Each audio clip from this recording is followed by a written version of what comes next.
So just watched Batman vs Superman: Dawn of Justice. I thought it was fucking awesome, fucking amazing, great movie. I thought it was really good. So just going on record saying that as soon as I leave the theater, because I want this testimony to stand.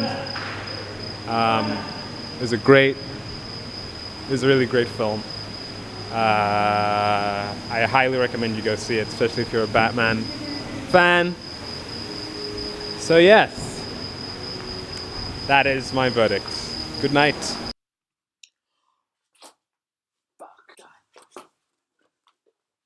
Woo!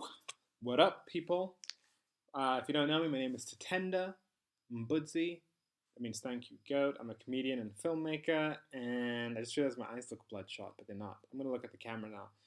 So, this is my Batman v Superman review. If you don't know me, yeah, I'm a filmmaker. I just made this movie. If you want to find out more about that, you can click that.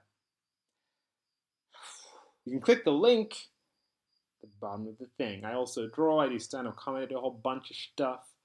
But right now, I want to talk about Batman vs Superman, and basically how I thought it was an incredible fucking movie. That's a price tag. That's the Joker.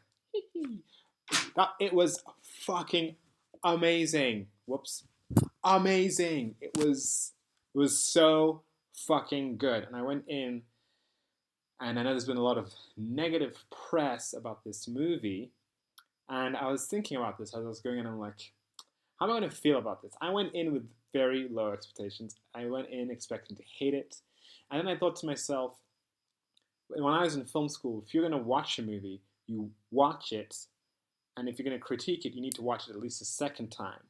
So at first I was like, I could hear the little voice in my head talking and like thinking, and because I'm very critical of movies. Like I'm very critical. Even I have some problems with uh, uh, Dark Knight with Heath Ledger. Actually, no problems. That was an awesome movie. But Dark Knight Rises, the one with Bane and Ra's al Ghul's daughter, was just horrible in my opinion.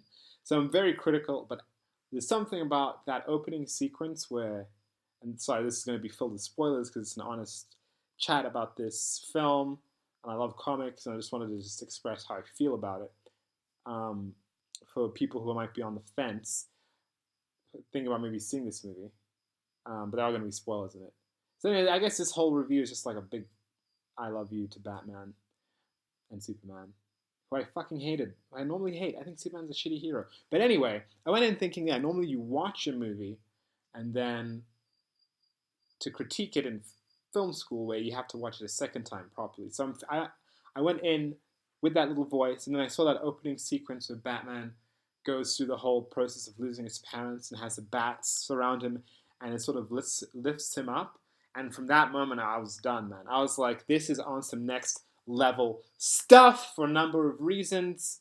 If you want to get intellectual about it, I mean, it's the whole fantasy of flight and the idea of that sort of adolescent desire of any young person, young boys especially. I mean, even with Peter Pan, if you think about it. But this feeling of wanting to just be free of whatever's holding you back and flying. I mean, that's me intellectualizing it, but I think that choice of imagery was just really powerful for me because it was just transcendent and kind of helped me get onto the place that I needed to be, where I wanted to be, where I literally loved everything about this movie. Um, so yes, and so part of me thought actually after watching the movie, I kind of felt sorry for the critics who, in watching the movie, have that critical brain going. Like, are they watching the movie or are they watching themselves react to the movie and trying to think about what other people will think of what they think? And I think that's part of this debate actually, which is what this film has done because it's so divisive. Is I think it actually asks the question like, how do you watch a movie? Like, how should you just completely abandon yourself and enjoy it, or should you be thinking about every single thing that happens? And obviously, I think there's a certain amount of both things happening for any person. Um, because you can't be completely uncritical, or someone could just tase you and you'd be like, no, that's cool, bro. But I think for the way that this film, I don't know, it just really touched me. So I didn't even. I just loved the ride. For me, it was a pacing thing and the visuals thing. It was like I'm a very visual person, as you can see. I like to draw. I actually pointed in the right direction. Its camera is kind of backwards, but I like to draw and stuff, and you'll see different other drawing examples on my blog, which I'm on my Facebook page and all that jazz. I'm plugging in my computer because my computer says it's going to die now. This is the most awkward review ever. But I thought that the film was actually, it was just brilliant. And if you look at the art of montage, just creating emotion through a sequence of images, I thought it was really well done. I thought it was bold with the dream sequences, kind of taking you into the inner psychology of a character. Like, there's no way to get deeper into the mind of a character than with a dream. I mean, in terms of cinematic language, I don't know if there's a way to get more intimate with a character on a psychological level, on an emotional level, on a spiritual level, and hit all of those bars than a dream sequence, which in itself really shows you the inner world and the imagination of a character. Um, oh, sorry, it's jittering because it's not like I did leg day. I was just, for some reason, my calves were up, so it changed the framing, and then it started jittering because I need to go for a run. My legs are just weak, so this is me jittering, jittery legs. Okay, but seriously, the visual opera, the epicness of this film is sort of what spoke to me and what really worked for me, and the arcs, everything worked. Like, I fuck it. First of all, for the record, I'm not a Superman guy. Never been. I mean, I was. I mean, I had the VCRs back in the day. Like, I watched the old Superboy cartoons from like the '70s, I think. And Superman is, to me, he's always too perfect. Like, how do you even create a realistic challenge for him that the audience can't just be like, well, he's Superman? Like, I think on some level, which is why it's tough to make a Superman movie work, is that on some level, like, he's Superman. Like, what's the big deal? But I think in this film they really humanized him and gave him some impurity, so which made him actually very relatable. So I thought that was a really smart thing for the filmmakers to do. Which they didn't do, which Zach didn't do in Man of Steel. I don't know if it's a combination of Zach, Goya, who knows how it all comes down when it comes to the writing and filmmaking. It's all a collaborative process, and obviously the script changes before it gets to the script is definitely, it's a blueprint, but it's not how the movie turns out. But there's two things in Man of Steel which are absolutely incorrigible and unforgivable. He's fucking Superman and he watches his dad die, right? That's bullshit. He's fucking Superman. He can save him and anyway. Second of all, Superman becomes Superman way too quickly. They take away any growth that he could have had. There's no struggle for him. He goes to fight Zod and he's already got control of all his powers. And yes, it's kind of fun to see him, it is fun to see him master these things, but you don't want him to master it so much that it doesn't feel like it's a challenge. I don't know, we just know how that movie's going to end. Whereas in Batman vs. Superman, for whatever reason, the end result of all the writers, all the editing, and probably the cuts and all that stuff, and all this stuff, is that it's an unpredictable joyride. And even in the way that it's going to have a positive ending because it's a Hollywood movie, it's even unpredictable in that. So I think it's really pushing the bar. So that's how I feel about the film. And I don't know. I'm not saying to these critics, I don't know if it's a matter of them being too much in their own heads. You can't speak for everyone. I have some friends who are comic book fans who also have their gripes about the film. But for me, it was just really well done visual storytelling, and it works in every way. And the music is phenomenal. There's definitely introduction of characters, from the Justice League and all that. So I don't know. That's what I thought about the film. I thought it was really good. I thought it was worth watching. You have to watch it on the big screen. It was just epic and operatic and emotional and psychological in a way that we don't really see for these characters, especially for Batman.